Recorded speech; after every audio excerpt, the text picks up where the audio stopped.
이번엔 합의문 발표를 현장에서 지켜본 싱가포르 메인 프레스 센터로 가보겠습니다. 이 자리에 있던 각국의 기자들은 두 정상이 만날 때 탄성을 내뱉기도 했는데요. 우리 기자도 그곳에 가 있습니다. 주진희 기자, 이번 합의문 현장에서는 어떻게 평가를 하고 있습니까?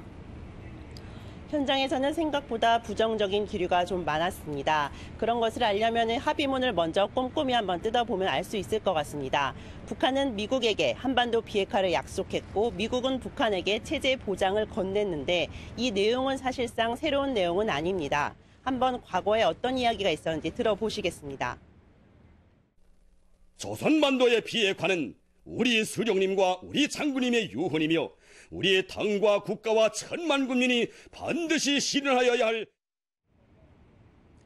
즉 북한이 한반도 비핵화에 동의한 것은 이번이 처음이 아닌 겁니다. 그러니까 북한이 비핵화에 동의하느냐 아니냐가 아니라 북한이 언제 어떻게 한반도를 어떻게 비핵화를 할 건지를 논의해야 되는데 그 내용이 쏙 빠진 겁니다. 핵을 포기하는 데는 동의하지만 어떻게 포기할지 합의에 담기지 않았다면 사실상 과거와 같은 아까 말씀하신 대로 제자리 걸음 아니겠습니까?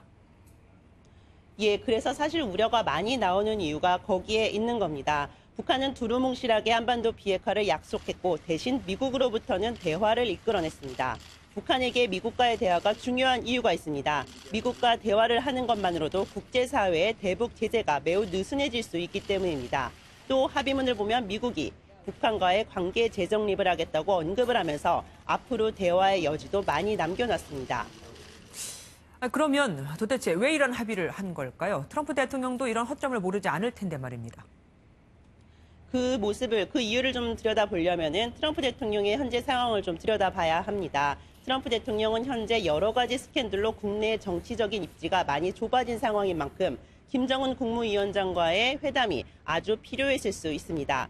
물론 국내 정치적 이유만이 전부는 아닐 것으로 보입니다. 한번 트럼프 대통령의 언급도 들어보시겠습니다. It does take a long time to, pull off complete denuclearization. It takes a long time. Scientifically, you have to wait certain periods of time and 한반도 비핵화, 즉 비핵화의 과정이 너무 오래 걸리는 만큼 그 물리적 한계를 인정하고 미국이 일단 한 발 물러선 것으로 이해할 수 있습니다. 예. 하지만 한 발 물러선 미국이 북한의 비핵화 의지만 믿고 단순히 기다리려고 하지는 않을 것 같지 않습니까?